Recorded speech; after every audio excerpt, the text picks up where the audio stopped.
Hi guys, my name is Phoebe. My name is Phil. Welcome to Casted and Screwed, the Filmmaker Pod. In today's episode, we're just going to be explaining to you all what the roles of filmmakers are. Okay, so in filmmaking, we have different offices, we have different roles that people play. We want to come and explain to you when you see the credits, who is doing what and what are they doing. So we're going to start with the very first maker of this film, which is the executive producer. whoop, whoop, whoop, whoop. So who is an executive producer? I like to use the name of any person. Okay. So pretty much executive producers mostly provide the funding for the film. So there's a little twist to it, right? Okay. Not all executive producers bring out money. So you could be an executive producer that goes to bring investors to fund the film. It doesn't have to be your money to make you an executive producer. It just means that you are the one funding the film, and to a large extent, if you are someone that is going to be attached to the story, you get to make like final decisions because it is your money. Another thing that an executive producer does is that you become an executive producer if you have a name or a face or you're a very popular person and they just want to use you to market their films. You know, they will give you that executive producer credit. So for example, RMD, if he says he's executive producing a film, you want to watch it because he's our goat in Nollywood. So that's just what an executive producer is. And then we have producer. So producer. There are different types of producer. We have line producer, we have associate producer. But in this one now, we are talking about producer. So you know, many people even explain what you do. Thank you very much. Sometimes I feel like it's even difficult. Even on Instagram, let's say I put out any of the stuff I've done, and people are just coming to my comment section, director, you are killing me. So I say, hey, I'm not the director. Put me down. No, the director is saying this. They put me down. There's a difference. So people that are outside of the industry just assume that, oh, if you are at the fore of a film, then you are the director. But then there's a difference between a director and a producer. So a producer pretty much brings the entire production to life. Like you bring all of the elements. So in another term, you could call them like the project manager in some sense. So you are sort of in charge. You work with the director when there is a vision. You know, this is what we're trying to achieve. It is your responsibility to make sure that everything that is needed for that production to work, the people, the equipment, everything with planning, of course, proper planning, you bring it to life. And it doesn't just end when you guys shoot. Up to post-production, where they are editing, up to marketing, up to distribution, it is your responsibility. You carry the production on your shoulders until it is a success. So your work never really ends. So yeah, I think that's like one of the easiest ways to put it. So more of admin is more administrative. Now there are creative production roles, but then for the sake of this, producing mostly is more administrative than it is. So it's just like planning before you build the house. So the producer here is the planner who you give your money to. Then they will now go and bring everybody, hire everybody, negotiate how much they are paying everybody, and then make sure that the film comes to life. So the next person we're going to be talking about, the next role, is the director. Almighty director. So in case you do not know, in my undergraduate I majored in directing. So if I do say so myself, I am a director. Okay, bragging rights. So the role of a director is to bring to life the creative. You know, we have different types of directors, like the technical director, the creative director, but most times, especially in Hollywood, we are expected to have both in one person. But in, advanced places, they will bring technical director. And so the technical director will pay attention to the shots, the color, the light that rays, this. But the creative director will just like, oh, does this tell our story? Let's follow the story. So that's the difference. But a director is the person that will say, okay, this is what the story is. Let us go this way, move like this on set. Okay, now two of you, we should kiss. No, don't kiss. The way I'm saying kiss, then I let him. I bind you. Not the bullets, not the bullet fire. nowhere. But then a director is the one that tells the story in picture. I think that's like the best way to cap it. It tells the story in picture, and to a large extent, the director has like a lot of final says, you know, in production.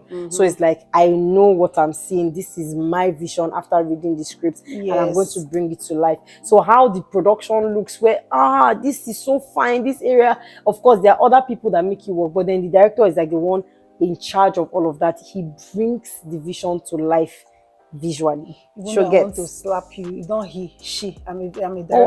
Oh, the director brings. I apologize. There are female directors and there are oh male my directors. God, I apologize. Please don't do that director. Over here. Anyways, my bad. To wrap it up for directors, the director also is the one that owns the film. Let me put it better. You know, when you see a film, they'll say a film by Kayode Kasu, a film by Biodun Steven. They are not the ones that brought the money. The story is not even their own. But why are they calling it their film? Because they are the ones that actually bring it to life. So yes. So the next Philomena Moses Lawson production.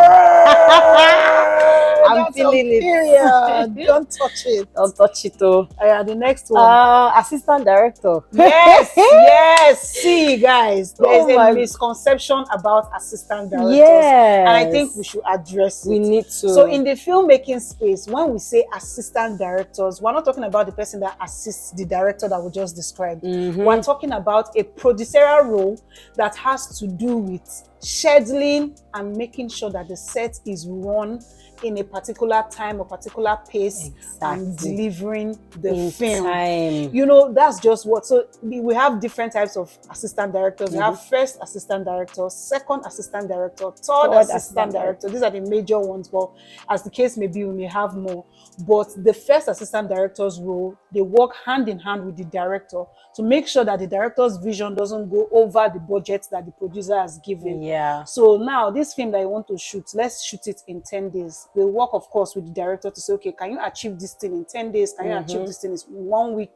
You know, and then they work around that and make sure that they schedule it in, schedule the shoot plan in days or weeks or months, and then come to set, help the director manage the time, manage the shots, and just make it work. Exactly. So that's the role. ADs are extremely important for productions. Like, I don't know what you are doing on a set if you don't have an assistant director. Because directors have the biggest ideas. Like, you guys would have planned something earlier. Then when they get on set, there's one inspiration. Say, can we lift the chair, let it fly? And here is like, no, sir, it's not in the plan. This is the plan. And again, I need to also correct an impression. Word on the street is that ADs are always shouting that that's all they do. No, not all the time. I know we shout. But even though coming from somebody that they've nicknamed Eddie Thunder, do you know what thunder does? Thunder makes a loud sound. I'm nice. So Phoebe is Eddie Thunder. So sometimes it requires shouting, being firm. That's the word. Being firm and all that. Plus, you're addressing a crowd, so you're expected to, you know, shout, raise your voice. But I don't think that it equates to you now being a shouter or whatever. So True. So the next role. Let's go to sound. Yes. So we have the sound people, sound guy, sound man, sound woman. So we have the sound mixer. We have the utility, boom operator. Yeah. You know, so these people, they're in charge of the sound, especially on set. So some people, they call themselves location sound people. While some people, they never go to set. Like, they don't want are bigger than that. They don't want to find themselves on set. Just bring the sound to me that you have, and I'm going to work on it. But there are others that they will go to set, record. That's the sound you are hearing from our voices now. They record it, and that's their role. Exactly. And sound is extremely important, because no matter how good your visuals are, if people are not hearing what you are saying, then you've pretty much wasted your time on that production. Exactly. So sound people just really work so hard to bring it to life. And like Philomena said, we have location sound mixers, and we also have post-production sound mixers and editors. So like, the list is long. I feel like if you go into sound, we're talking about Foley, ambience, it's just really long, and we cannot capture all of it. But just know that for everything you hear, especially in standard movies, is intentional. It's not by mistake. When you hear the kokoshudu ko, or you hear the door open, no, it's not. They recorded it most likely after the shoot had been wrapped or whatever. So yeah, that's it for sound. Let's talk about DPs. Hey. Sometimes called DOP, but it's DP. The person is director of photography. So the person is the one who handles the camera. So what's their job? Is to the director say, okay, let's face this side. You face, okay, the lens that will work for this one, you change it, you know. So we also have in the DP department, we have like the first AC, second AC.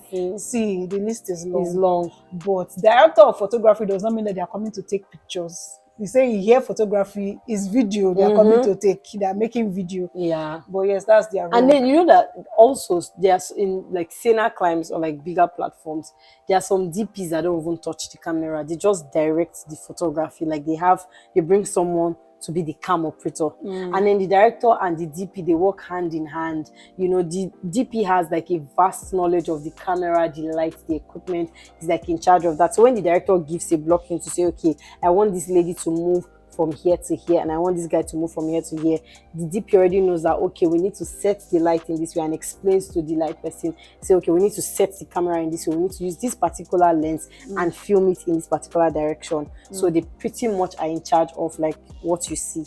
Yes. Still in the camera department, let's talk about the grip guys. So Phoebe, let's you know, the funny thing is that I got to find out about grip department the first time I was on set. I think my first ever official project was when I was a second AD. So that was where I learned most of these things. And the grip guys, they are the muscle building guys. I'm telling you, know, the heavy lifters. Oh my god, like it's so funny because we're just talking about grip guys a couple of days ago. I was with my mentor. We're just talking about the industry and grip guys and how they're just really just see them most of the time. They have chest like this. So what does a grip person do? A grip person like is in charge of like the heavy equipment, the heavy duty equipment. So there are times where you have to use a crane. You know, a crane is like an equipment that, you know, can go, you know how actual cranes are, can go up. So the people that would now carry it and man it and set it and make sure that the thing is okay, so that your DP will not fall from up down, make sure that it's okay, you know, carry the heavy stuff, just be there like a very important and vital support to the DP too. That's what the grip people do. Still in that slide, let's talk about the focus puller. But okay, funny enough, like for the past 2-3 times on set, when I have my free time, I've been learning focus pulling, and I think it's really good. Now, so this is like a focus puller is okay. So you know how you have a camera and you have lenses, and many times before in the past, you have to be using your hand to adjust the lens to zoom in or zoom out to get a very clear and crystal picture. A focus puller now does that work for you, where you don't have to be using your hand to manually operate the camera. There's an equipment that is called a focus equipment. So what it does is that it helps you focus on a particular object or character. So the DP is not the one stressing himself to say, oh, I've positioned the camera now, let me use my hand to twist it. No, you can just be there, just set your camera, you're filming, and then the focus puller is just there helping you, give you that crystal clear. And there are sometimes that the director will be like, oh no, I want this to be a little bit blurry to just give us some form of, you know, let people some be depth. And they say, oh yeah, focus puller, we don't want it clear. So automatically they use the machine. So the reason I'm doing like this because that's how it is. They have like a knob, a round knob. So you're just turning it like this until you get, you know, exactly what you want on your character. So just wrap up this technical part. Let's talk about the gaffer. Okay. So a gaffer pretty much is the light guy. You know, they are the ones like in charge of light. You know, it was on a set I learned that there was light continuity. I really did not know that it existed. You just learn every day. So what they do is that they light the place up. I know some people, I remember somebody was just me that they wanted to use a location once, and the person is a house, so the owner just like, we have lights now, come. This is like, are you sure for free? Say yes, we have lights, come. Only for them to get to the location, the person not on bulb for them. Say these are the lights. So a gaffer pretty much is in charge of lighting the entire film. Like there are some shots that you see where some lights are green, some are blue. The lights tell a story. So it is a technical way that you tell your story. So it's not just by owning light, just carrying one light, put the stand, and then you don't own. No, there's a technique to it, which is why not just anybody can do it. Gaffers are like superheroes. You have to give them thumbs Let's up. also talk about our production manager. How will we forget them? We're not done now. We still have more, right? Yes, of course. Okay. Of course. Okay, production manager. Yeah. Why do you think I'm the one that should talk about production manager? Hey, I've You have tried your 2 times. You have tried your possible best. Yeah. Okay, so for a production manager is the person who is in charge of like, you know, anything that has to do with movement. There's something called company move, you know, all those things. Convey the people from here to here, feeding people on set, making arrangements for, you know, the accommodation, all those things. Location, you know, is the production manager that is in charge of that. So when you want to shoot your film, you need a production manager that will say, okay, this place works for the film. Okay, how many people do you have? Let's make food arrangements for them. How many times are you feeding them? Okay, how many people do you have? Let's go and look for hotels to put them. You know, so that's the role of a production manager. I know that a lot of times people tend to ask, what's the difference now between a production manager and a producer? Like, what's the difference? But there's a difference. So I don't know how to explain it, but we're definitely going to tell them in another video. Yeah, more detailed video. We should do a video saying, okay, this versus this. This is similar, but this is the difference. Yeah, we should do something like that. Let's talk about script supervisors. Conti, aka Conti. According to Nollywood term, they used to call script supervisors either Conti or Scripty.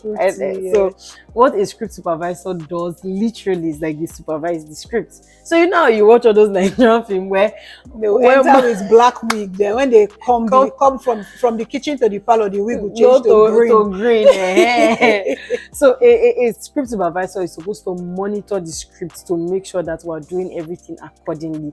Now, I would like to say that the way we film, many people think that we film scene by scene. No, we film in a very scattered manner. So it can be that, okay, scene 1 is a church, scene 2 is a hospital, scene 3 is a house. We will not shoot them like in that manner. So we'll group, most times we group all the locations together. For example, okay, all the churches, so whether is in scene 1 and scene 85 and scene 120, all the churches will shoot everything together. So we don't shoot, we shoot like in batches, or how do I put it, we don't shoot according to scenes. So which is why you need a script supervisor to look at it and see that, okay, I know that we're shooting everything in a church, but in scene 1 Philomena was wearing a black dress, so she wasn't wearing a green dress. So the script supervisor pretty much monitors the script to make sure that we're doing everything according to the way it is, both in dialogue and also in terms of costumes, art department, and all of that. That's it. See, we cannot go on and on about how many roles the industry has, but there are many. The list is endless. In case you do not mention your role, sorry, we're going to come again with are we finishing here? I don't know. Do you have any other one you want to add? There's costume, there's art, there's editing. You see, there are so many. Makeup, our director hair, is going to kill us. SFX. Exactly. Let's just mention it in passing. Okay. Because I feel, unless we want to do a part 2, should we do a part 2? Yeah, I think maybe we should do a part 2. Okay, let's do a part 2. We should. Okay. All right. So watch out for the part 2 of roles in Nollywood, or roles in filmmaking. Yes, and I want to say that so much effort is put into making one film. So when you see a film, you know, even if you think it's very bad or terrible, be considerate and be kind, because when you come on set, you just see many people. Sometimes they are up to 70 crew members just on one project. You're now wondering that what are you people doing that like 10 people cannot do? But there are so many roles that are integral in just making sure that the production works. So please be a good person. Oh, Phoebe, they motivate. They motivate me. Anyways, thank you guys so much. See you in the part 2.